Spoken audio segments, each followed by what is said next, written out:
ज्या ऑक्टोबर महिन्यात घामाच्या धारा निघतात त्याच महिन्यात यंदा पाऊस कोसळतोय। महिन्याचा शेवटचा आठवडा उजाडला तरीही पाऊस थांबत नाहीये। गेल्या काही दिवसात झालेल्या जोरदार पावसानं शेतकरी मेटाकुटीला आलेला असतानाच पुन्हा एकदा पावसाच्या अंदाजामुळे शेतकऱ्याच्या काळजाचा ठोकाच चुकलाय।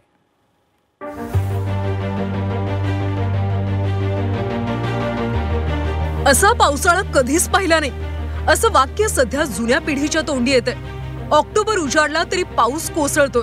ऑक्टोबर मध्ये उष्णता वाढते पण यंदा पावसाच्या सरी बरसतात। दिवाळीला शेतात दाणे भरलेली कणसं डोलतात त्यामुळे बळीराजाची दिवाळी आनंदात जाते। मात्र यंदा दिवाळीत शेतात आणि डोळ्यात पाणी आहे। पिकांचा आणि स्वप्नांचा चिखल झालाय। महिना संपत आला तरी एखाद्या दुष्टासारखा पाऊस बरसतोय। पुन्हा पुन्हा हवामान विभाग पावसाचा इशारा देतो आणि शेतकऱ्यांच्या काळजाचा ठोका चुकतोय। द्राक्ष पंढरी अशी ओळख असणाऱ्या नाशिकचा द्राक्ष बागायतदार शेतकरी हतबलपणे द्राक्ष बागेत साचलेल्या पाण्याकडे पाहतोय। 50% द्राक्ष बागांचं नुकसान झालंय। फुलोरा आणि फळं कुजताय, द्राक्षाला घड येत नाहीये। केलेली मेहनत आणि पैसा सगळ्याच पाण्यात गेल्या। गेल्या वर्षी द्राक्ष उत्पादनातून जिल्ह्यात अब्जावधी रुपयांची उलाढाल झाली। यंदा त्या उलट परिस्थिती आहे। हवामानातली अनियमितता, पाऊस आणि पिकावरच्या रोगांमुळे उत्पादनात मोठी घट होईल अशी भीती व्यक्त होतीये। साधारण 3 मे ते आता 7वा महिना उजाडतोय। असा पावसाळा कदाचित आमच्या पूर्वजांनी कधी बघितला नाही। बोलण्याच्या ओघामध्ये आमची आई सुद्धा मगाशी रडत होती की असे दिवस आम्ही कधी बघितले नाही। बागांना लाखोचे खर्च होऊन गेले। साधारण आता 12-13 एकरला आमचे 13-15 लाख रुपये खर्च झालेली आणि हा बाग परत जगवायचे म्हटले तर अजून 10-15 लाखांनी येणार। 2 वर्षानंतर त्याचं उत्पन्न होणार आहे। तर काय टेन्शनचं काम झालेलं आहे एकदम। काय कसं जगावं हा मोठा प्रश्न आहे सध्या। तुमलंय पाणी निघून जाईल परंतु घडच नसल्यामुळे शेतकरी खूप अडचणीत आहे। द्राक्ष नसल्यानंतर ते पाणी तुमलं काय आणि नाही तुमलं काय त्याचा काही फरक पडणार नाही। सगळ्याच पिकांची तशी तीच परिस्थिती आहे। टमाट्याला सुद्धा भाव नाही सध्याच्या परिस्थितीत आणि आपण जे द्राक्ष म्हणतोय ते द्राक्षाला तर घडच नाही। आणि कोणची ज्यांना काही थोडाफार माल मिळाला आहे त्यांची सुद्धा परिस्थिती निसर्गाने अवघड केली आहे। नाशिकच्या येवला, मनमाड, सिन्नर, निफाडमध्ये धो-धो पाऊस झालाय। येवल्यातल्या शेतकऱ्यांनी नुकतीच कांद्याची रोपं लावली होती पण शिवारात पाणीच पाणी झालंय। कांद्याची पिकं कुजतील या भीतीनं शेतकऱ्यांची आता गाळण उडालीय। बियाणं, खतं, मजुरीचा खर्च यांचं गणित जुळवून शेतात घाम गाळणाऱ्या शेतकऱ्यांना वातावरणीय बदलाचा फटका बसतोय। कांद्यासारखाच फटका टोमॅटो पिकाला देखील बसलाय। मुसळधार पावसामुळे रोपावरच टोमॅटो खराब झाले आहेत। मी आता नाशिकच्या दरी मातोरी या गावामध्ये आहे। या ठिकाणी जर बघितलं तर या काल झालेल्या पावसामुळे या शेतामध्ये पाणी साचलेलं आहे।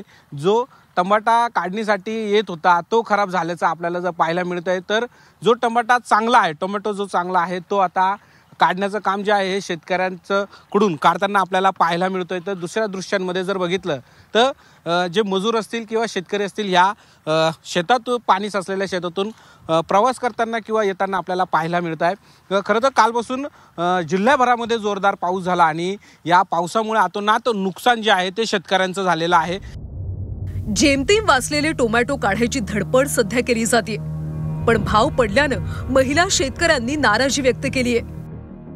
5 महिन्यापासून पाऊस चालू असतानाही आम्ही त्याची लागवड केली।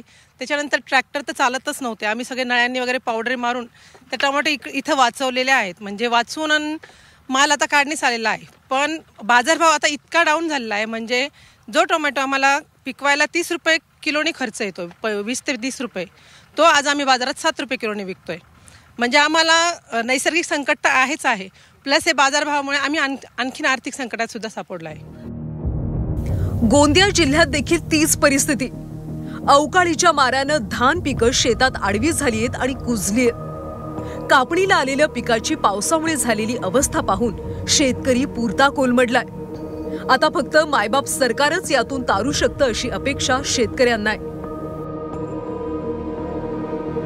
गेल्या काही दिवसांपासून सुरू असलेल्या पावसामुळे अंबरनाथ, कल्याण, मुरबाड, शहापूर तालुक्यामधली पूर्ण भात शेती वाया गेली। ठाणे जिल्ह्यात गेल्या आठवड्यात पाऊस झाला। हजारो हेक्टरवर भाताची लागवड केली होती पण वादळी वारा आणि पावसाचा मारा यामुळे भाताच्या लोंब्या आडव्या झाल्यात। शासनानं त्वरित दुबार पंचनामे करावेत, ओला दुष्काळ जाहीर करून नुकसान भरपाई द्यावी अशी मागणी शेतकरी करतायत। सतत पडणाऱ्या पावसामुळे भात पिकं ही शेतकऱ्याला कापता आलेली नाही आहेत आणि आजही हा पाऊस पडतोय, त्यामुळे पुढेही जवळजवळ जाऊन 15 ते 20 दिवस ही भात पिकं शेतकऱ्याला कापता येणार नाही आहेत। त्यामुळे 100% नुकसान हे ठाणे जिल्ह्यामध्ये झालेले आहे। तर माझी शासनाला विनंती आहे की ठाणे जिल्हा हा ओला दुष्काळ जाहीर करावा आणि 100% शेतकऱ्यांना सरसकट नुकसान भरपाई द्यावी अशी माझी विनंती आहे। शेतकऱ्यांचं नुकसान झाले याची दखल सरकारनं घ्यावी आणि तातडीनं पंचनामे करून मदतीची घोषणा करावी अशी मागणी काँग्रेस नेते विजय वडेट्टीवार यांनी केली आहे। या धानाचं पूर्णतः नुकसान झालेलं आहे। धान कापू नये किंवा धान संपूर्ण असं पडून गेलं आहे, त्यामुळे एकूण उत्पन्न तर गेलंच, पण त्याच्या पलीकडे जाऊन त्याची क्वालिटी सुद्धा बिघडेल। तर जे दर आहेत ते दर त्यांना मिळू शकत नाही, त्याला पाखड होईल। पाखड एकदा धान न झाला की त्याला कवडी मोल दराने विकावं लागतो आणि ही परिस्थिती आता आहे की पूर्ण धान उत्पादक शेतकऱ्यांचं प्रचंड नुकसान झालंय। तातडीनं हातात आलेला तोंडात आलेला घास या पावसाने हिरावलाय, हातात तोंडात आलेला घास हिरवलाय। पण आता प्रचंड शेतकरी संकटात सापडलेला आहे आणि यासाठी सरकारनं तातडीनं याचे सर्वेक्षण करावं आणि शेतकऱ्यांना या संदर्भातली ठोस भूमिका मदतीशी जाहीर करावी। थांबायचंच नाही असा पण वरुण राजाने केल्याचं दिसतंय, पण यामुळे आतापर्यंत राज्यातला शेतकरी पूर्णपणे देशोधडीला लागलाय।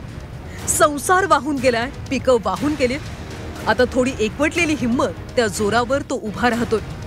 ती तरी हिरावून देऊ नकोस रे, इतकंच वरुण राजाला साकडं। ब्युरो रिपोर्ट, झी 24 तास।